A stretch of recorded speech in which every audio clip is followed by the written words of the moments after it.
Andrew McCART, IFL TV, in association with MTK Global. I'm here in Newcastle. With me I've got John Docherty and his manager, Charlie Sims. Before I come to you, Charlie, John, you promised me a first round stoppage the other day. Then what happened? The opponent changed. You said put a bet on it. I put 100 quid down. You said you'll reimburse me, so you gave me 100 quid. The bet got avoided because it was a different opponent. Alright, I'll let you off then. Let's talk about Lewis Van Poch. I mean, everyone that goes to a lot of boxing shows know this guy. I mean, we spoke about it a little bit off camera there. 120 plus fights he's had and 112 losses, but out of the losses only been stopped 10 times, so he gave you the good valuable 6 rounds, didn't he? Definitely. Yeah, well, I've been training for 6 rounds. I've been sparring 8 round, 10 rounds with John Ryder, Felix Cash, all the boys in the gym, so it was good to get them 6 rounds out of the way. I know I always want the stoppage and I always go looking for the stoppage, but I got rid of him at the end of the fight, and I felt good. My jab was working well, and what I've been working in the gym, me and Tony, it worked tonight. Look, again, with somebody like Lewis, all these journeymen, they don't come with the same ambition as you, so they don't give you any openings. You know what I mean? So every single shot you're throwing, it's up against a guard or a tuck or anything like that. So you've got to try and open them up. As Tony said in the corner, tap away and try and get the openings. But as you know, that boy was very clever tonight. Obviously didn't come to win. When you get them boys to come to win, you can see the openings, and then you'll see me stopping much more boys when I get the openings, when I hit them clean. But him there tonight, he knew what he was doing. As you said yourself, he's fighting next week, so he didn't want to get stopped, so he tried his best, and he said again, I'm one of the biggest hitters he's been with again, so it's all good on the thing with last boy said that as well. Do you know what I mean? So again, the body shots, I mean, I think it was the 5th round, but where I was sitting, you hit him with it came up like a corkscrew, your shot, and hit him right, and I think in the solar plexus or something like that. And he sort of like gave you a wee smile. Did you think at that moment, like, this is the time? After that, at the end of the 5th round, I got him again. He clinched onto me, and I stepped back. Tony said, "Step back and punch through the middle." I stepped back and got him through the middle, and he fell out when his knees dipped a bit and grabbed onto me. But as you know, every journeyman knows how to survive in there, and especially as he's fighting next week, so he definitely wasn't getting stopped. But I did feel when I was going to stop, when I was hitting that clean in the first round, like to the head, and I thought I tried the body, but he knew really good to tuck the body shots up, and he wasn't leaving no openings.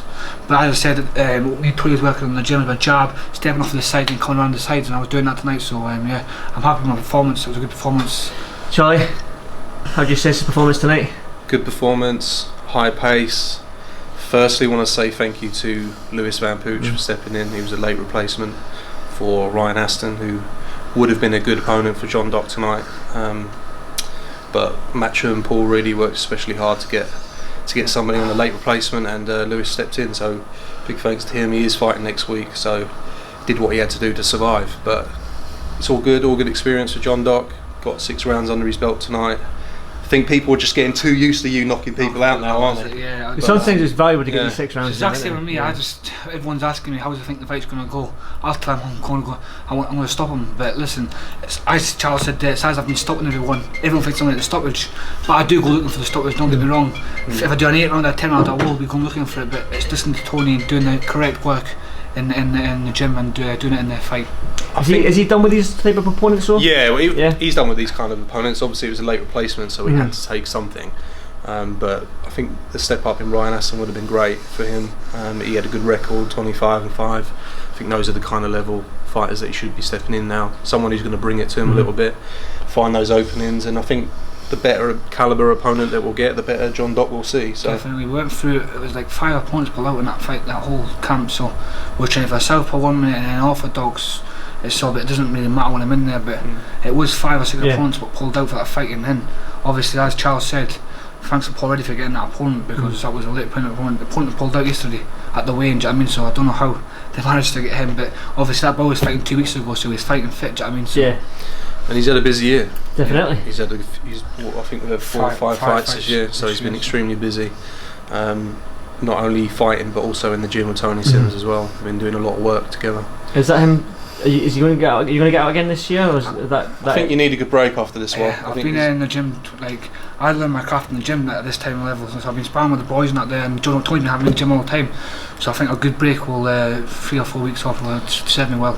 He's a new dad as well, so I think just spend some time with his family. Yeah, so have a nice break, and then back out if not at the end of this year, 2020. Yeah. Can you get my minor title in the next couple of fights, Celtic title or something like that along the lines? To. It's something that hopefully we was going to move towards had we got the opponent we wanted, but obviously we'll be looking for a decent opponent, 8 rounds, 10 rounds, and then start looking at those titles.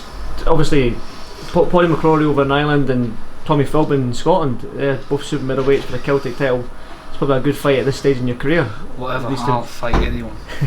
Well, as a selfish guy, as a Scottish guy, I wouldn't mind seeing you with Tommy Philbin, to be honest. I know Tommy Philbin for the amateurs, a good kid, but whoever said he's put me in, and I'm going in with, and I'm fully believe I'm going to beat them. Hopefully Josh Taylor comes through, and then we'll be back up in Scotland again. Well, again, on a selfish point of view, I hope he does. And I got all these shows, all the jocks up with me fighting. I'll be happy with that. It makes my life easier to travel up and down. But talking about another Scottish guy, Ricky Burns, how's he looking in the gym? I mean, he's got a good test coming up next week himself against Lee Selby. It's a great fight. Obviously, whoever wins that fight is going to be looking for a world title shot. But John knows him very well. He's working closely with him in the gym. He's been watching him spar. That man, he's something else. He's a machine. I'm telling you. You don't understand this. You have to come down to the gym and watch this boy train. And the drum we do the triangle run. Now I absolutely hate it, and so does everyone else. He loves it. He wants to do more. Tony doesn't even tell him to do more. See if the boys have got to be in the camp longer. Do you have to rein them in, Tony? Rein them down sometimes. He's mad, I'm telling you. You have to be down there to watch how he trains. I've seen him when he was up in Scotland. His fitness level was just second to none. Crazy. And how old is he now? 36 now, isn't he? 36, and he's training. He's a fantastic 25. role model for any young man who's in that gym. Definitely. I'm training long time all the time. Do you know what I mean? Doing the runs from doing like in the sessions, from bag session, pad session, I'm learning all the time, watching the spar. I just can't explain how fit he is, and just that's how he's a world champion. How many, like he's won twice world champion, so that's how it tells you how he is. He's just unbelievable to train. Can he be a world champion himself? He's got all the. Scotland's got everything it takes to be a world champion. Scotland's never held like consecutive world champions. There's always been like Ken Buchanan, Alex Arthur, Jim Watt, whatever. There's always only been one. We've never had two world champions at the same time. Do you think? Obviously, you're only 7-0 and that. You're still babyish in your career. But Josh still hangs around and you get up there. Yeah, we've actually got a good few boys through them. We've got Willie Hutchison, Lee McGregor. He's good, and especially Lee McGregor. Beautiful. I know he's very good. Listen, we've got a very good Scotland prospects coming just now, so I'm looking forward to the future for all of us, not just me, for all of us going through the future. Do you know what I mean? So, like I say, I'm a selfish guy, so I'm so mad. I'm a selfish guy. Again, just 12 months from now, would you like to see him? Probably edging towards a British title. Definitely. Yeah. I think the domestic scene's there for him to clean up, but we just need to move bit by bit. He's putting in some good work in the gym. He's still got a lot to learn, and he needs to get these rounds under his belt.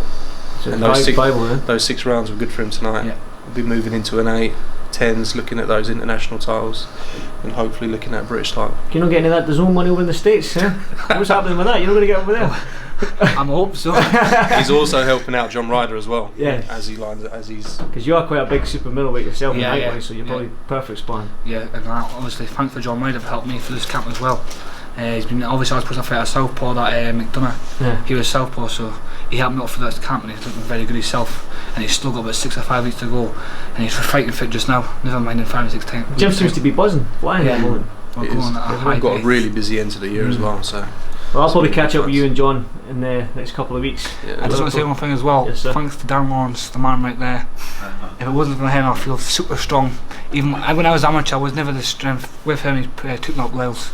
Next level, so I won't keep you much longer. I'll let you go and sort your hand out, because you must have threw about 1,000 punches in 6 rounds. So I'll let you get your hand sorted. Then again, thanks for this Fight Film TV. Thanks, John.